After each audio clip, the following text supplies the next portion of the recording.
চরম পর্যায়ের অপেশাদারিত্ব ভাই। এটা কি ধরনের ব্রডকাস্টিং? আর কমেন্টারিটা পুরা ম্যাচে মাথা ব্যথার একমাত্র কারণ ছিল ভাই। কমেন্টেটর যাকে আনছে ভাই, ফেক আমেরিকান অ্যাকসেন্টে কথা বলতে গেছেন, বারবার ভুলভাল কথা, কোন ধরনের কমেন্টের লেভেলে পড়ে না। আপনি যদি 1 to 10 মার্ক করেন তাহলে আমি -100 দিব। এত বাজে কমেন্ট্রি ছিল। আপনি গত 1 মাস ধরে এত আয়োজন করলেন, এত হাইপ তুললেন এই লাতিন বাংলা টুর্নামেন্টটাকে নিয়ে, অথচ আয়োজন করার বেলায় বাবাজিকে ঠুল্লু ভাই। গতকাল 2 জায়গায় খেলা দেখাইছে, একটা হচ্ছে আর টিভি, আরেকটা হচ্ছে এএফ বক্সিং প্রমোশন। আর টিভিতে তো ভাই সাউন্ড ছাড়া খেলা দেখাইছে, বারবার কাইটা দিছে আর শুরু করছে। আর এএফ বক্সিং প্রমোশনে খেলা দেখাইছে যেখানে ভাই উল্টা পাল্টা ভুল ভাল ভুং বাং কমেন্ট্রি। আর এইটা ভাই ভিজুয়াল হইলো, একটা ছেলে দেখলাম মোবাইল দিয়ে ভিডিও করতেছিল, মোবাইল দিয়ে লাইভ স্ট্রিম করতেছিল, এর থেকে ভালো কোয়ালিটি দেখাচ্ছিল। আর গতকালকে যেই ব্রডকাস্টিং দেখাইছে ভাই, বলার বাইরে, এটা বলাই যাবে না। এখন টুর্নামেন্ট কমিটির অপেশাদারিত্বের কথা বাদ দিয়ে আমরা যদি ম্যাচে ফেরত আসি, ম্যাচে আমরা কেমন করছি? ম্যাচে আমরা 4-0 গোলে হারিয়ে গেছি ব্রাজিলের ক্লাব সাও বার্নান্দো এফসির কাছে। তার থেকে বড় কথা, আমরা কিন্তু একটা ইতিহাসের সাক্ষী হয়েছি যে ব্রাজিলের কোন টিমের সাথে আমরা খেলতে নামছি ভাই। এইটা ভাই কল্পনার বাইরে ছিল, আমরা ব্রাজিলিয়ান কোন টিমের সাথে বাংলাদেশ নামক একটা টিম খেলতে নামবে। যদিও বা বাংলাদেশের টিমেরটার নাম ছিল বাংলাদেশ রাইজিং স্টার, ব্রাজিলের টিমটার নাম ছিল সাও বার্নান্দো এফসি। আর এই ম্যাচ শুরুর আগেই থেকেই বলতেছিলাম ব্রাজিলের সপ্তম টায়ারের টিম হইলেও সাও আনন্দ এফসি ভাই টোটাল ডমিনেট করবে ম্যাচ। আর যদি আমরা ম্যাচে লক্ষ্য করি, এর কোনো বিপরীত কোনো ঘটনাই হয় নাই, টোটাল ডমিনেট করছে সাও বার্নান্দো এফসি।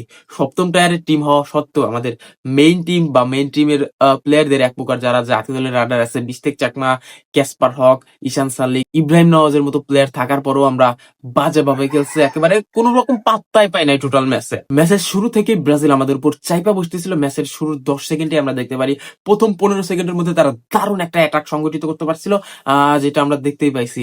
আর প্রথম গোল পাইতে তাদের 28 মিনিটে যাইতে পারছে। আর এই ম্যাচে আমাদের মূল ফোকাসটা ছিল বিস্তেক চাকমা, ক্যাসপার হক, ইব্রাহিম নওয়াজরা কেমন করবে। আর আমরা যদি বলি দেশি আর বিদেশি সংযোজনের মাধ্যমে যে বাংলাদেশের রাইজিং স্টার টিমটা খেলছে, সেইখানে কিন্তু আমাদের যে মেইন ফোকাস গুলো ছিল বিস্তেক চাকমা, ক্যাসপার হক বা ইব্রাহিম নওয়াজ, তারাই ভালো করছে। আমাদের দেশি ফুটবলাররা এক প্রকার পাত্তাই পায় নাই টোটাল ম্যাচে। আর যদি বলেন বিস্তেক চাকমার একটু বেশি দেখার উচিত ছিল, যেহেতু তারা জাতীয় দলের রাডারে চলে আসার কথা। বিস্তেক চাকমা কেমন করতে পারছে? তার আগে একটা কথা আপনাদেরকে জানিয়ে দিতে চাই, বিস্তেক চাকমা হচ্ছে অ্যাটাকিং জোনের প্লেয়ার, কিন্তু তাকে এতটা খারাপ সময় গেছে গতকালকে আমাদের, তাকে খেলতে হয়েছিল রক্ষণ বাকি। বেশিরভাগ সে নিচে নামে আসছে, বলগুলা নিচে রিকভার করতে হয়েছে, যার কারণে সে কিন্তু ম্যাচে তেমন একটা অবদান রাখতে পারে নাই। কারণ সে অ্যাটাকিং জোনের প্লেয়ার, অ্যাটাকিং খেলতে পছন্দ করে।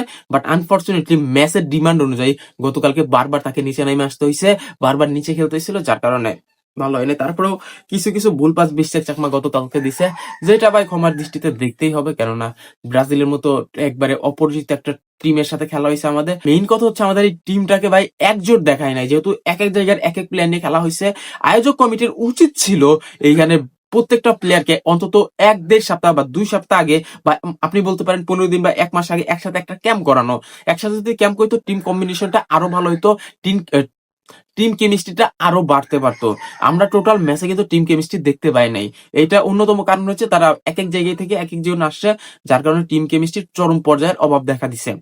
তারপর যদি আমরা ক্যাসপার হকের জায়গায় আসি, ক্যাসপার হক পুরা ম্যাচে ভালো করছে, জাস্ট একটা পেনাল্টি কনসিড বাদ দিয়ে। একটা পেনাল্টি কনসিড যদি আপনি বাদ দিতে পারতেন, ক্যাসপার হক অসাধারণ ছিল আজকের ম্যাচে, আমি বলতে পারি। এন্ড আপনার ডিফেন্ডারদের মধ্যে ক্যাসপার হক ভালো করছে আজকে আমার মতে। এখন জানি না আপনাদের মত কি, আপনাদের মতামত জানাইতে পারেন। আর একটা হচ্ছে ইব্রাহিম নওয়াজ আর ঈশান সালিক, মাঝমাঠ তারা ভালোভাবে সামলাইতে পারছেন। ইব্রাহিম নওয়াজ ভাই প্রবাসী ফুটবলার ভাইয়া, হেও কইরা দেখেন না, বা একটু বেশি এক্সপেক্ট করেন না, অতিরিক্ত এক্সপেক্ট করা যাবে না। যতটা খেলছে ভাই দেশি প্লেয়ারদের থেকে অনেক ভালো করছে। আর এই ম্যাচ নিয়ে আর বেশি কথা আমি বাড়াইতে চাইতেছি না। আমাদের যেটুক ফোকাস পয়েন্ট ছিল যে আমাদের প্লেয়াররা কেমন করবে, সেটা তো অলরেডি আমরা দেখতেই পাইছি। আর আমাদের দুই দলের মধ্যে বিশাল তফাৎ আমরা দেখতে পাইছি। সপ্তম টায়ারের টিম হইলো আমাদের ন্যাশনাল টিমের রাডারে থাকা টিম প্লেয়ারদেরকে নিয়ে ডিম করা হইলেও আমরা ভালো করতে পারি নাই। এইটাই হচ্ছে ব্রাজিল আর বাংলাদেশের ফুটবলের মধ্যে পার্থক্য ভাই, কিছু করার নাই আমাদের। এখন দেখা যাক নেক্সট ম্যাচে আয়োজক কমিটিরা এই ফালতু মার্কা কমেন্টেটরই রাখবে, এই ধরনের ব্রডকাস্টিং কি হবে? তাইলে ভাই খেলা দেখে লাভ নেই। আপনি 1-1.5 বা 2,000 টাকা টিকিটের দাম রাখছেন, অথচ এই ধরনের ব্রডকাস্টিং লেভেল, এই ধরনের কমেন্টেটর ফেক আমেরিকান অ্যাকসেন্ট দিয়ে কথা বলতে যায়, সবকিছু মাখায় ফেলছে।